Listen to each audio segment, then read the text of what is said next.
है 5 या इससे ज़ायद अफराद के इज्तिमा, धरनों, रैलियों, जुलूसों, जलसों पर भी पाबंदी होगी।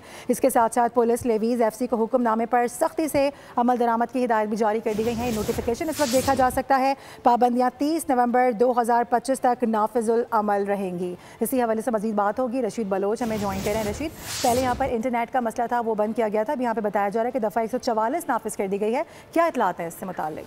जी देखें, कुछ दिन पहले सिर्फ कोयटा के लिए दफ़ा 144 नाफिज कर दिया गया था, जिसमें मोटरसाइकिल पर डबल सवारी, 5 लोगों से ज़्यादा लोगों का इज्तिमा, जलसे, जुलूस वगैरह पर पाबंदी लगा दी गई थी। लेकिन आज बलूचिस्तान गवर्नमेंट ने फैसला किया है कि पूरे बलूचिस्तान में वो दफ़ा 144 नाफिज कर दिया गया है।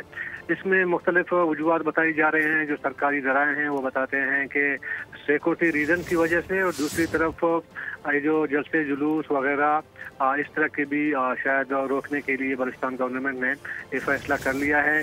और बताया जा रहा है कि 1 महीने तक ये सिलसिला जारी रहेगा। अगर 1 महीने के बाद दोबारा इसको एक्सटेंशन दी जा सकती है जी। और मौजूदा जो नोटिफिकेशन है, ये भी इससे पहले वाला जो नोटिफिकेशन है उसको एक्सटेंशन किया गया है। उसका जो मियाद था वो ख़त्म हो गई थी, वो सिर्फ कोयटा के लिए थी, लेकिन अब उसको पूरे बलूचिस्तान के लिए नाफिज कर दिया गया है। जी ठीक है रशीद, बहुत शुक्रिया आपका। सब्सक्राइब करें और बेल दबाएं ताकि कोई खबर रह न जाए।